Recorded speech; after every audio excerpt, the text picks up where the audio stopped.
you're kind of this renaissance man. You're an actor, producer, director. A father. A father. That's more important. Well, there you go. And a storyteller above all, too. So, how'd you first find out about the story of Cesar Chavez? I mean, you just kind of discovered this at some point. A lot of us know this name. They see the street names. I think it was by coming a lot to the States, after Y Tu Mamá También. I started coming back and forth a lot, working a lot here, and I realized there was a man called Cesar Chavez that did something amazing and that not many knew what it was. Farm workers in Delano, California have begun an unprecedented strike in the Central Valley. We believe the United Farm Workers and their leader, Cesar Chavez, represent the hope and aspirations of the vast majority of farm workers. I started researching and finding out more and more that it was not just a very interesting man, but that he cared about a very important and pertinent message, that changes in our hands and that we have to get involved. And then I realized there was no film about him, no film that celebrated his legacy. I'm angry that I live in a world where a man who picks your food can't feed his family. We don't need you. We want you back to Mexico. Get the hell out of our country. What do you think you're looking at, huh? The citizens of Delano, they respect the law. So do we, especially the Bill of Rights.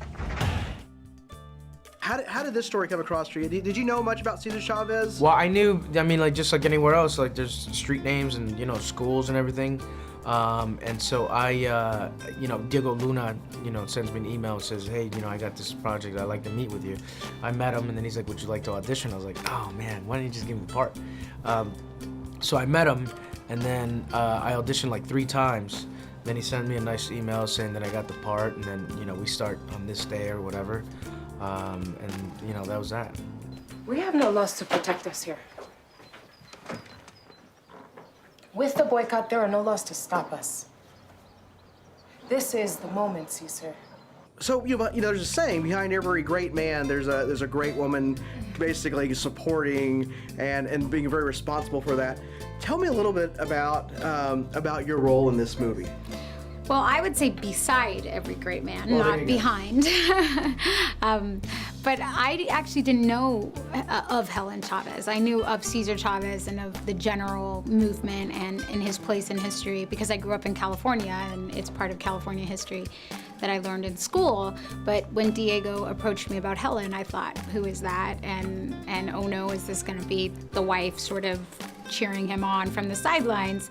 But he, gave me an education on the fact that this woman was deeply ingrained in the formation of the union, in running the credit union, being on the front lines, getting arrested, protesting, and at the same time cooking for thousands of protesters and feeding her own children and on nothing and working in the fields to put food on the table. So this was a woman who did anything and everything that was needed of her to survive, and she really believed in this cause.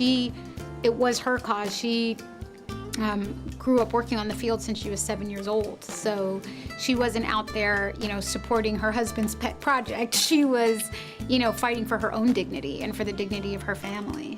I thought when we came to the States, and I have a company with my partners called Canana, and we were talking about what's next, and one of our goals was to come to the States and make film that can connect audiences from both sides of the border, a way to connect the Latino community in this country with Latin America and start sharing stories, and we thought this was the perfect one to start. Did you feel such a kind of a large sense of responsibility doing a film about someone who affected so many people? Yeah. I just want to make sure we don't forget that they existed, not just Cesar, but the whole movement, everyone around, and their struggle matters, And in fact, it's because of them that you and I are here.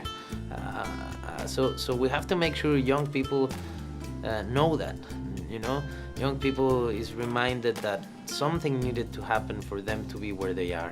And there's stories that they can celebrate and get inspired from, and that belong to our community, Because it's ridiculous that cinema does not represent the Latino experience, you know, and our community is not portrayed with respect and with all the colors and complexity and diversity that we have, the richness we have, you know, and that has to be in film.